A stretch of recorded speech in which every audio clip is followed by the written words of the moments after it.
Professor Rahman, today's chair. All the dignitaries are sitting besides me. Guests from home and abroad, my fellow colleagues and students, and the members of the media. I want to really thank the organizer for giving me this opportunity to share some of my ideas. Initially, I would say, because I'll be speaking more elaborately as a keynote speaker in the next session. But I just want to introduce the theme which I'll be speaking in the next session. I'm so happy to see here Dr. Atiur, Rahman, who was our host when Shibli and myself and many other professors, we visited his university, and they were excellent hosts and welcomed us. We had been to many universities in Australia, and I felt that there was a huge opportunities of cooperation, not only amongst the teachers and the students, but also between the two countries. I think the relationship between Australia and Bangladesh. I'm also happy to hear the main theme of the Congress. We will move together towards tomorrow. What a theme! I thought that's the way really we want to move ahead. In fact, a nation really is always guided by the dream it has. We have been dreaming of a country, Bangladesh, particularly when we engaged into our war of liberation. We always felt that this country will become a highly developed country, but of a different sort. When I say of a different sort, that we will grow, but at the same time, we will be equalizing. We will not be a country which will be growing, but will be in the hands of only a few. We have always been really thriving or struggling to make the country as equitable as possible in terms of development. What a transformation, if you look at the decade-wise transformation of this country in terms of the growth.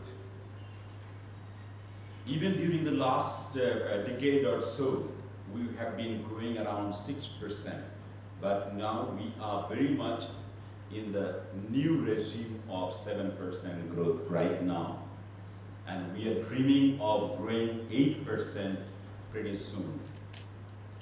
And if you compare with the 1972 situation, what was the level of poverty, what was the level of per capita income, what was the level of infrastructures, you can see that mind-boggling changes have taken place.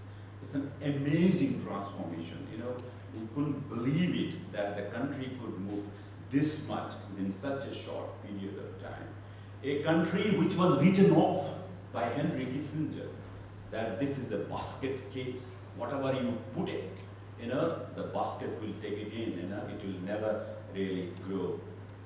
But that same country is a basket case of the other kind. We are a basket of plenty. We are having the challenges of managing plenty, not deficit. A country which has been growing, as I said, 7%. But again, a country which is self-sufficient in food, which has got two advantages right at the moment. We have a strategic advantage of our strategic location. We are within the corridors, of the Asian corridor, but at the same time, we are between China and India, two of the fastest and the largest economies of the time. More than 50% of our population are less than 25 years of old. So we are taking advantage of the demography. If we can really train them up, give them the skills, I thought nobody can stop Bangladesh, becoming not only middle income country of the kind we are thinking, this country will become a developed country by 2041. So that is possible because this young population of ours, they are embracing technology so fast. They are embracing the global knowledge. Even a rickshaw puller in Bangladesh know how to download, how to have a Facebook, how to send money from Dhaka to their houses on mobile. These are the 80% of the rickshaw pullers in Dhaka you will see are using mobile financial services every day. Who can stop this country? These are the bunch of the innovators. We are all innovators. We are all, creative people. And this is the country, this will move forward, definitely. I'm sure many of our foreign colleagues will be happy to know, we have achieved a macroeconomic stability, during this global financial crisis. Many people thought that we will become a victim of global financial crisis. But at the end of the day, today, the macroeconomic stability is so good that Taka, our currency, is one of the strongest currencies in the world. We are stronger than US dollar, we're stronger than euro, we're stronger than British pounds, we're stronger than Singapore dollars, we're stronger than Malaysian ringgit and Indian rupee. And all these have been possible because of the strong macroeconomy that we are maintaining. We have 9 months import worth of reserve, about 32 billion at the moment. Even 7 years back, it was only $5 to $6 billion. So that's the way Bangladesh is moving forward. And all these have been possible mainly because of our innovative entrepreneurs. I thought the success story of Bangladesh, if you want to give credit to one group of the people, these are the young entrepreneurs.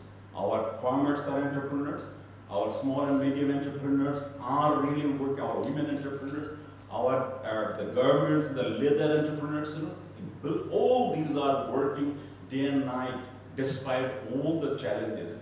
We have challenges like infrastructure deficit, we have challenges of governance, we have challenges of energy, we have challenges of even trade, I would say, because we still are really riding on the horses like North America and Europe. These are very, very, I would say, bumpy horses. You can be put off any time when someone like Trump is in charge. So you have to really look east, and we have to look to south, in the sense that we need to look at our Asian advantages, our Australian advantages, so that we can really have this near neighbor advantages. South Korea, which was as good as us in the 60s in terms of per capita income, now a developed country. 60% of the South Korean trade really takes place in Asia, not in North America or in Europe, but we only have 5% of our trade with South Asia and probably a couple of more percentages with Asia. So I thought, this is time to really look near our corridors and take advantage of the advantages that we have. Fortunately, as I said, we are really moving in the right directions. We are developing our relations with the near neighbors. We are exchanging ideas with our people like from the neighbors in Asia and Australia.